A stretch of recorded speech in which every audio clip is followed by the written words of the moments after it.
Je m'appelle Christiane Dominique, j'ai 50 ans, je viens du Cameroun. Je ne vois pas. Déjà, j'ai l'œil gauche que j'ai perdu. C'est mon conjoint qui m'avait donné un coup de poing au niveau de l'œil gauche. Dominique souffre aussi d'une forme sévère de polyarthrite rhumatoïde, avec pour conséquence une dégradation de la cornée de son œil droit. Elle n'a pas le choix. Faute de spécialistes dans son pays, elle vient se faire soigner en France. Je n'y venais pas pour passer des années, c'était juste pour 3 mois, me disant qu'on pouvait soigner cette maladie. Et malheureusement, c'est là où j'ai perdu complètement la vue. Dominique a encore besoin de soins et teste un nouveau traitement. Elle est hébergée chez des connaissances, mais au bout de 2 ans, ils ne peuvent plus l'accueillir. Elle se retrouve aveugle et à la rue. Le 21 décembre 2021, je me retrouve dans la rue. Je vais passer ma première nuit blanche. J'étais en pleurs et je ne savais quoi faire. Dominique passe 3 jours à la rue. Incapable de se débrouiller seule, elle est prise en charge par un militant bénévole de l'association Utopia 56 qui la guide jusqu'à la Cité des Dames, un foyer d'urgence réservé aux femmes. L'assistance sociale me conduit dans le dortoir. Ce sont des lits superposés. Il y a des échelles. Je n'arrivais pas à m'adapter. J'allais de nuit blanche en nuit blanche parce qu'il suffisait qu'une personne qui soit addicte de la drogue soit en manque. Il y a un tintamarre. Vous avez peur de l'autre parce que les femmes fouillent dans vos effets. On m'a volé plusieurs fois mon téléphone. Ou alors, elle déplace. Moi, je ne vois pas.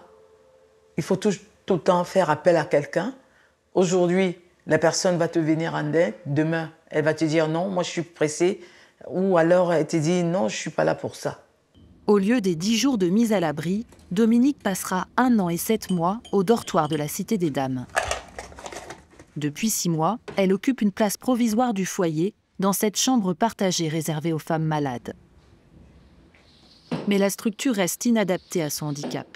Pas de douche PMR, pas de cuisine. Prenez votre temps. Le simple fait de rejoindre le réfectoire midi et soir est un casse-tête.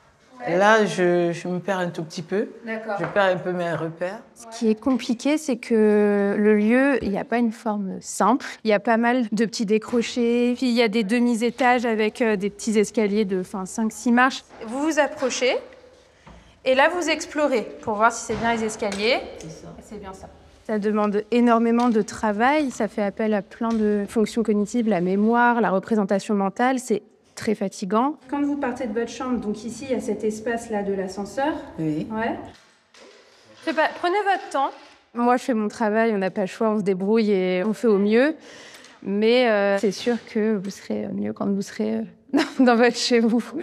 Exactement. Dominique a fait une demande HLM il y a 3 ans et elle a engagé un recours DALO, droit au logement opposable. Comment allez-vous ?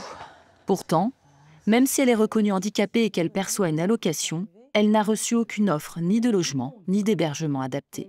Là, il y a un vrai problème au niveau du social, au niveau de l'hébergement, au niveau de l'handicap, au niveau de comment on peut laisser une dame, sachant qu'elle est régularisée, sachant qu'elle a tout à jour, sachant qu'on fait notre maximum, nous, en tant que travailleurs sociaux, et qu'on fait tout ce qu'on nous demande.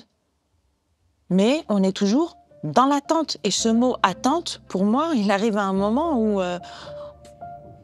j'ai même plus envie de l'entendre, quoi. L'attente.